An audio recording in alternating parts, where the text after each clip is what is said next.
21 Savage was recently picked up by ICE. I mean, I'm not 100% sure if he was picked up by the police and then given to ICE, but anyway, ICE has him.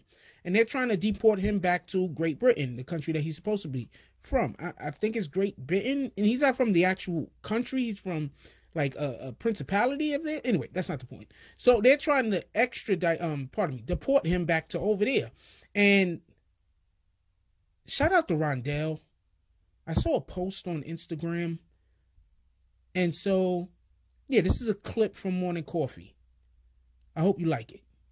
Me and the Notification Gang would like to invite everybody to come join us Monday through Thursday, 9:20 to 10 o'clock for Morning Coffee, where we discuss the events of the prior day and also just talk mess about stuff. See you then. Hey, don't forget to check out the link of the day in the description. Oh, Black Dynamite, I wish it was that simple, but this is much bigger than you and me. Hey, little mama. It may be bigger than you, and it may be bigger than me, but it ain't bigger than you and me. Can you dig it? If you want to put out there that you feel this way, you can, but you ain't got to make it seem like you're crazy for thinking this way, because I can say you're crazy for thinking that way. Anyway, shout out to the chat. Yeah, but, yeah, you know what I'm saying? I'm just, what's today, Tuesday?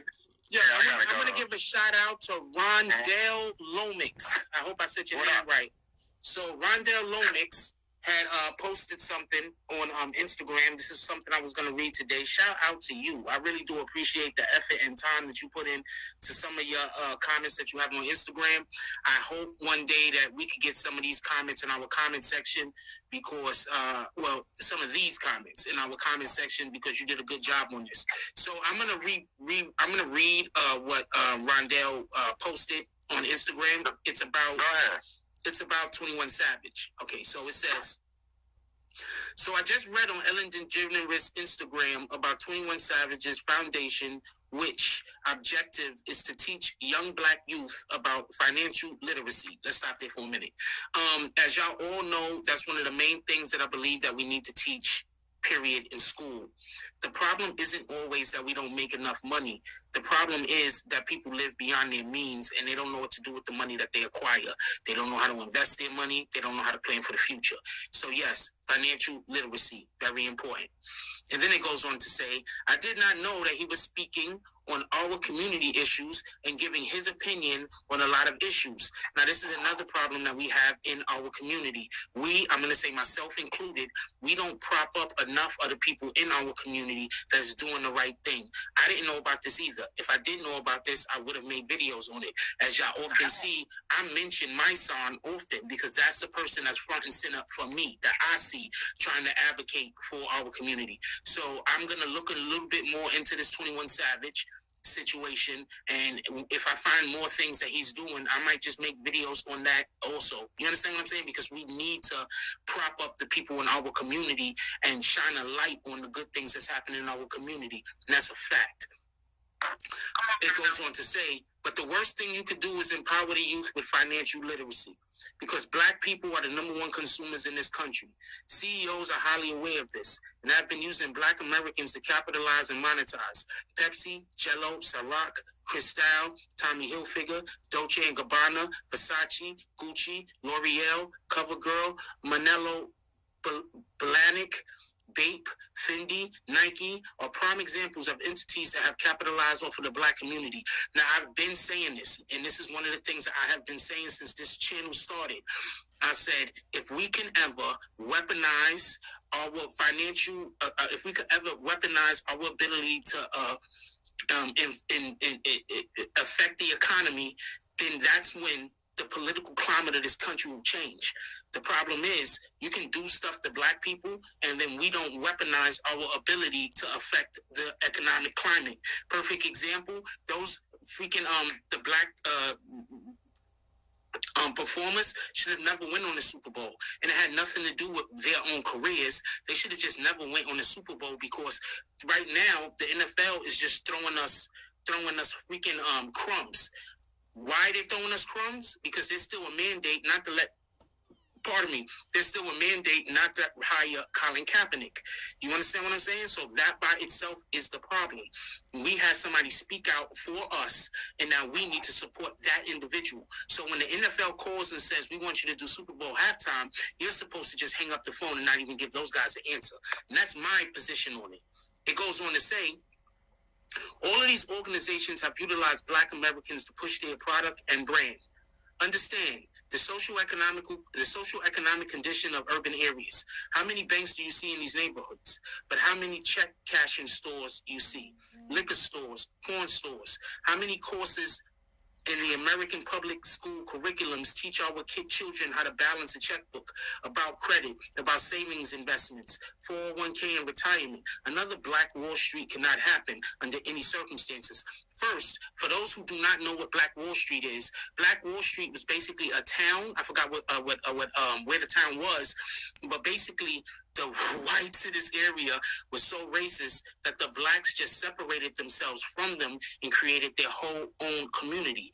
Their community prospered more than the neighboring white community. The neighboring white community then band together and came through and burned down the whole entire Black community because they was growing too powerful and too strong. Do you understand what I'm saying? So that right there, that wouldn't be able to happen as easily in this day and age because we live amongst them. But if we decided, when I say amongst them, I mean amongst people other than our community. When I say our community, I'm not trying to separate people by race. I'm trying to separate people by political influence. You understand what I'm saying? So if you have somebody who's a Dominican or somebody who's a Puerto Rican and they're also suffering from the same oppression that we are suffering from, or similar oppression, then yes, we should band together with them. That's a fact. If they're part of our community, we should band together with them. That's a fact. If we have Caucasian people who are actually a part of our community, then we can band together with them. That's a fact. I'm not trying to separate people by color. I'm saying that in this day and age that we live in, where color once separated us, now financial well-being separates us, and we have to be able to understand and recognize the difference. That's the first thing I wanted to say about that comment.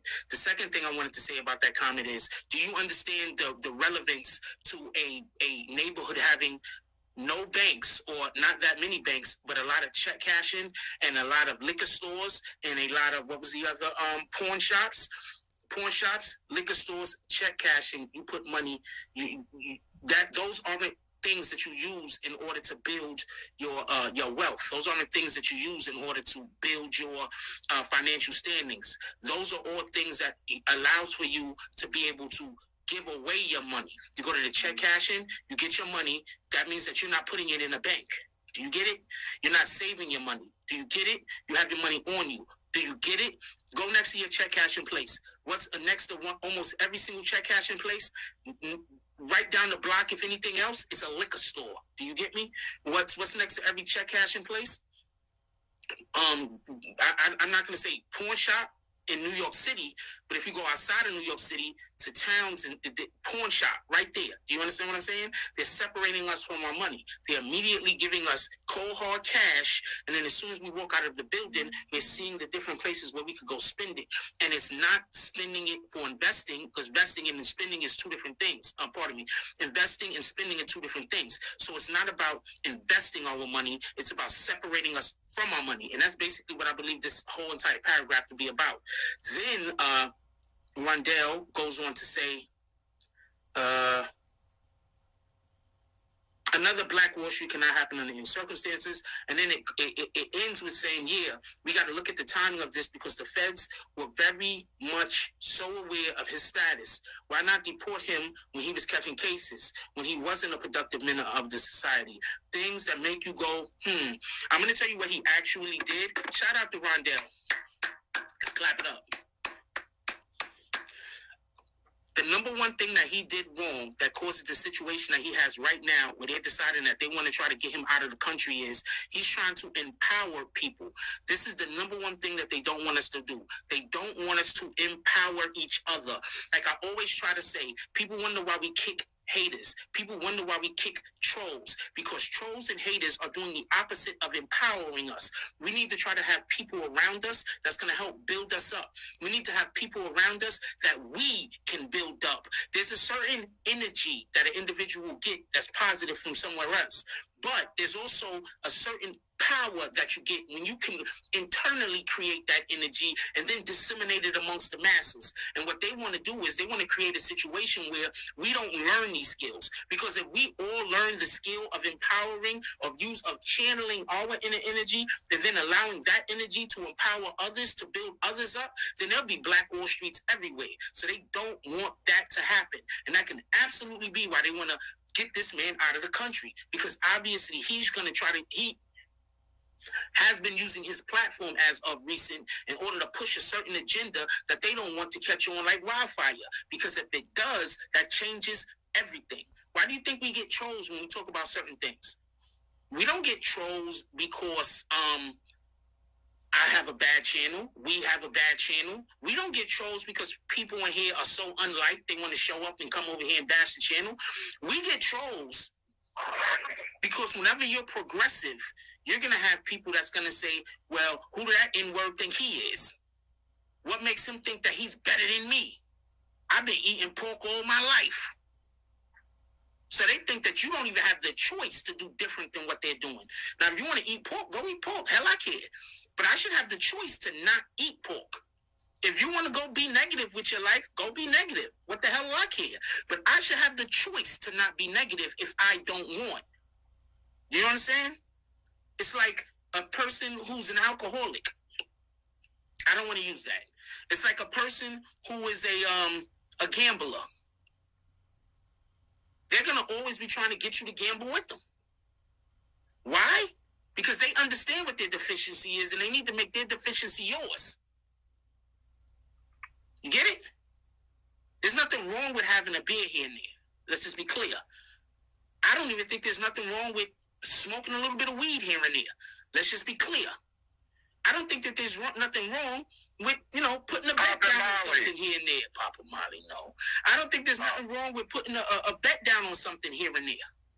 The problem becomes when that's habit. That's when the problem is created. When that thing supersedes us doing the right thing and doing things that's going to help improve our life and help others improve theirs. So once again, shout out to Rondell. Appreciate you. I wish you commented more on the videos that we drop on this channel. This is the type of stuff I like talking about. Be honest with you. Got anything to say?